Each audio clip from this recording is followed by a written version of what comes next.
और इसके बाद में फिर प्रकट हुए भगवान धन्वंतरी अमृत कलश लेकर के। अमृत कलश को जब देखा कि अमृत कलश है और भगवान धन्वंतरी प्रकट हुए हैं, तो दैत्यों ने वो जो समझौता हुआ था वो समझौता तोड़ दिया और उन्होंने जाकर के उस कलश को धन्वंतरी महाराज के हाथ से छीनना चाहा। छीन लिया और फिर आपस में लड़ने लगे दैत्य लोग कि पहले मैं पीऊंगा, पहले मैं। गलती किसकी तरफ से हुई है? समझौता किसने तोड़ा है?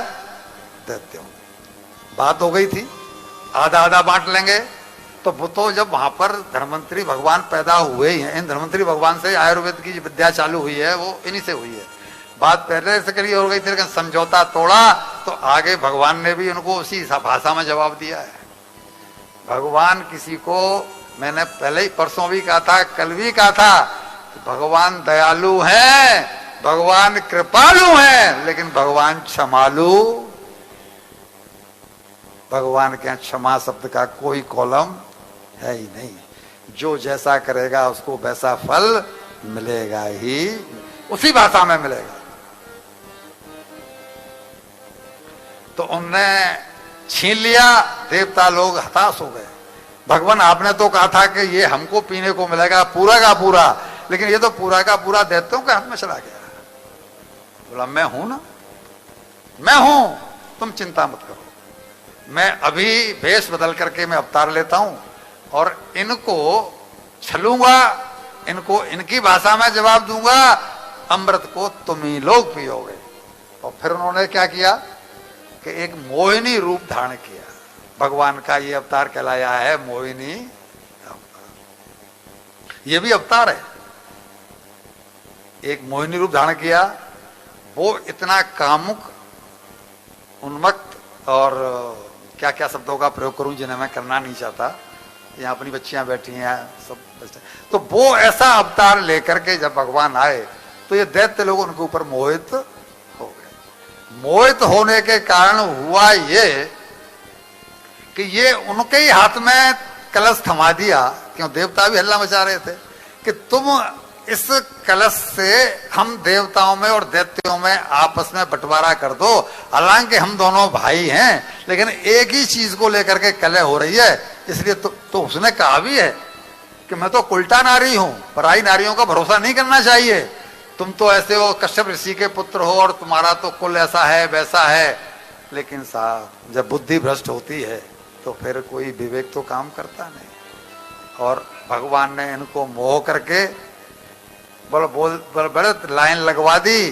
बोला पतला पतला पहले मैं पिला देती हूं इन देवताओं को और गाढ़ा गाढ़ा पिलाऊंगी तुम्हें। इसलिए चुपचाप एक लाइन में तुम वो बैठ गए, एक लाइन में वो बैठ गए। और परिणाम क्या हुआ? जब अमृत पिलाने का नंबर आया तो पहले शुरुआत की देवताओं से, और जब सारा अमृत देखा कि खत्म होने को है तो एक राहु नाम का दैत्य वो वहां से उठा और वो जाकर के बैठ गया देवताओं के बीच में। देवताओं के बीच में जाके बैठा तो चंद्रमा और सूर्य के बीच में बैठा वो। और जैसे ही भगवान ने उसको रस अपना ये अमृत पिलाया, तब राहु ने शिकायत करती कि भगवान ये राहु दैत्य है, ये देवता नहीं है जिसको आपने अमृत पिला दिया है। तो भगवान ने उसका चक्र सुदर्शन से सर काटा, लेकिन तब तक उसके गले तक अमृत पहुंच चुका था। सर तो काटा, लेकिन सर को कटने के बावजूद भी वो सर जो है ना वो जीवित हो गया, अमर हो गया। और इसके बाद से ये जो चंद्र ग्रहण और जो सूर्य ग्रहण होते हैं ना लाला जी, वो उसके कारण ही होते हैं कि वो राहु बदला लेने के लिए पूर्णमासी को और अमावस्या को इनको आपस में परेशान करता है।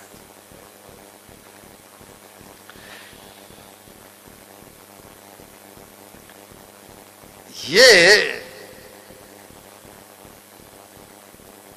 अब हम आपसे एक प्रश्न करते हैं, देवताओं के साथ भगवान ने पक्षपात क्यों किया? देवताओं ने अमृत पिया वो बिना अमृत के रह गए, परिश्रम दोनों ने बराबर किया, लेकिन उनको फल नहीं मिला, इनको फल मिला। क्यों? एक ही जवाब आपको देना चाहिए, वो जवाब ये है कि ये जो भी करते हैं वो भगवान को सेंटर में रख करके। हमारी गृहस्थी के सेंटर में अगर भगवान हैं तो हमारे से कोई भूल नहीं होगी। फॉर एग्जाम्पल मैं आपसे पूछता हूं, ये घड़ी है, ये घड़ी मैं चौराहे पे डाल दूं, ये घड़ी मैं चौराहे पे डाल दूं, और जब तक इस घड़ी पर आपकी या मेरी नजर है, इस घड़ी को कोई उठाएगा? क्यों? कि हम कहेंगे चोर जो बैठा है या जो भी, कि कोई देख रहा है। भगवान सेंटर में होंगे तो हमारा चित्त क्या कहेगा कि भगवान, अभी भगवान देख रहे हैं, ऐसा नहीं है। भगवान देख रहे होते, ये चिंतन हमारा होता, तो हमसे एक भी अपराध संभव है? जी ऐसे थोड़ी होती है। हम तो बोल रहे हैं 4 घंटे, आप 4 सेकंड बोलने को तैयार नहीं है। आपके होते हुए साहब हमारे साथ ऐसा अन्याय हो रहा है, कुछ करो ना। क्यों बोलती बंद है? क्योंकि अंदर चोर है। चोर की दाढ़ी में खरा था। मैं खरा बकता हूं जी, थोड़ा सा खरा लग सकता हूं, मेरी बात को बुरा मत मानना। मुझे बाहर बता देना कि मुझे आपकी बात चुभी है, मैं आपके पैर पकड़ लूंगा, माफी मांग लूंगा। मुझे कहाँ है, मैं कोई व्यास तो हूं नहीं, मैं तो आपके बीच में से ही निकला हुआ एक सत्संगी हूं, आपके चरण पकड़ लूंगा। लेकिन अगर किसी व्यक्ति को यह है ख्याल कि ईश्वर सब कुछ देख रहा है, तो वो आदमी से अपराध नहीं हो सकता, नहीं हो सकता, नहीं हो सकता।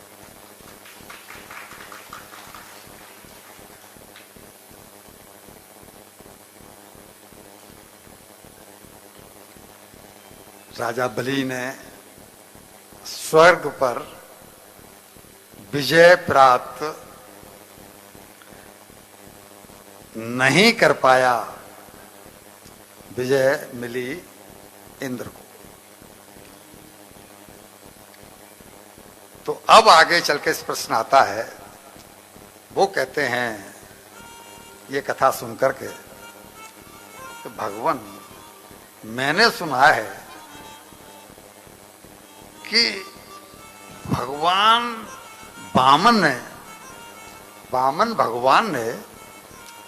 भगवान और उन्होंने रिया करके, जैसे कोई भिखारी मांगता है, यहां लिखा हुआ है, मैं अपनी तरफ से नहीं कह रहा हूं, बलय पदत्रयम भूमे कस्माद रिर्या चत, रिर्या करके मांगी है।